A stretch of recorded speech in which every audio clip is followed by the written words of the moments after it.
Hello again. I'm Stephen Gilchrist.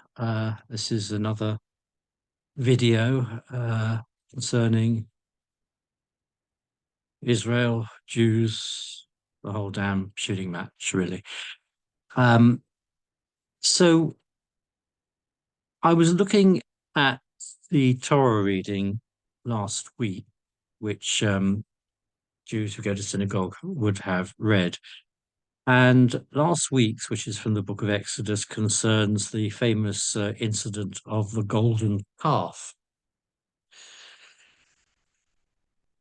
Jews are described in that particular Torah reading by God to Moses as a stiff-necked people, and indeed they are throughout the book of Exodus, from the time that they were relieved of their slavery to the Egyptians. They appear to have done nothing but complain, or kvetch, as we say in the tribe. There's an awful lot of fetching going on. You'll probably remember that when Moses led the Israelites, the Hebrew nation, out of Egypt, they had to wander through the desert to get to the point at which they crossed into the land of milk and honey, their homeland, which of course remains so. They were not feeling particularly well because I hadn't eaten for a long time. So they kvetched about that and said, "Oh, Moses has brought us out from Egypt. Better that we should have stayed in Egypt as slaves.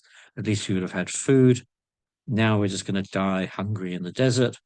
And of course, God provided for them manna from heaven. So they get to the Red Sea, and there are the Egyptians in their chariots pursuing them. So again, there's more fetching. Oh, better we should have stayed in Egypt as slaves than be murdered here. Uh, there's no way back. There's no way forward. And of course, God parted the Red Sea, and the Jews, the Israelites, crossed safely, whereas the Egyptians died. So now we're at the point where Moses ascends Mount Sinai to receive the Ten Commandments from the Almighty. And he's up there quite a long time. So the Jews, being a stiff-necked people who like to kvetch and um, complain and are impatient, they start getting a bit antsy, and they say, well, they say to Aaron, Moses' brother, uh, we don't know where he is. He's been up there a long time. Um, we want something to worship. Make us an idol, a golden calf. So Aaron, claiming that he was acting under duress, tells them to give up their gold and melt it, and out of the molten fire comes a golden calf. So Moses eventually comes down and sees what's happened, and he's told by the Almighty already to what to expect. The Almighty said he's going to punish the Israelites. Moses begs him not to. He comes down and sees what's happened. He breaks the tablets in two, and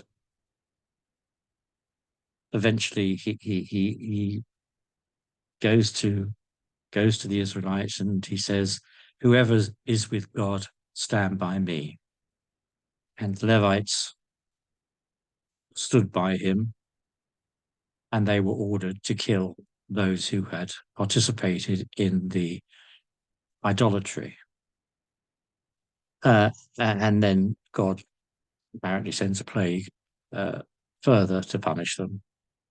Moses, of course, gets a second chance, and he inscribes two more tablets with the Ten Commandments and brings them down. So What am I saying? And what does this all mean?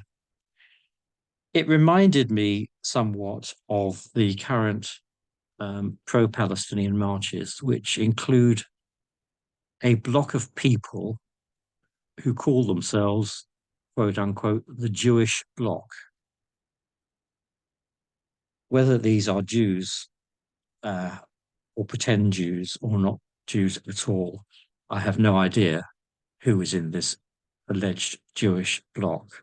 What I would say is that within the Jewish people, like every other group of people in the world, like every other ethnicity in the world, we have our friends and we have our enemies, and sometimes our enemies are within our own tribe, within our own ethnicity. Israel is part of Judaism, it's part of being a Jew. It is the purpose of Judaism to maintain the homeland, to be part of a homeland that is safe for Jews, where Jews can live peacefully. And I've said before that I was born 4 years after an apparently civilized country in Europe tried to extinguish from the face of Europe every member of my ethnicity.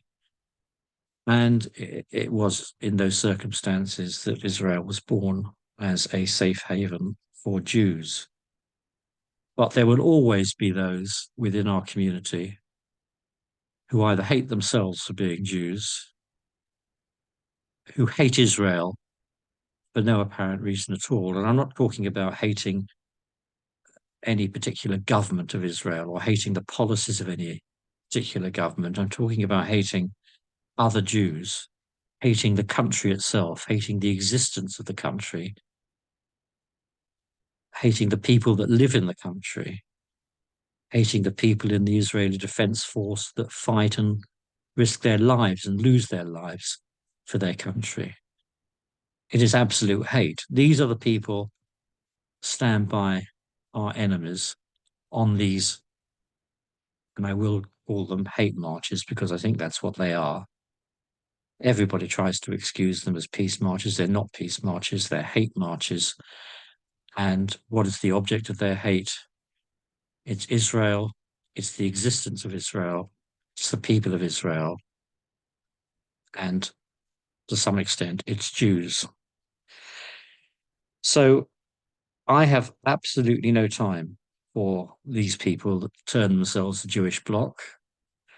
They may be Jews, they may be part of my ethnicity, but so far as I'm concerned, they are pariahs. They do not deserve to be members of the Jewish community. I will not respect them or regard them as Jews. I do not regard or have any respect for their views about the existence of the state of Israel. And as I say, it took consideration of the Torah reading, last week's Torah reading about the golden calf, to help me recall that this has always been the case. And I suspect it's always been the case within every community that there are members of those community who are the antithesis of the belief, of the faith, and of the goodness of that community. They are the enemy within, and the Jewish bloc is, in relation to the Jewish community, the enemy within. Thank you for listening.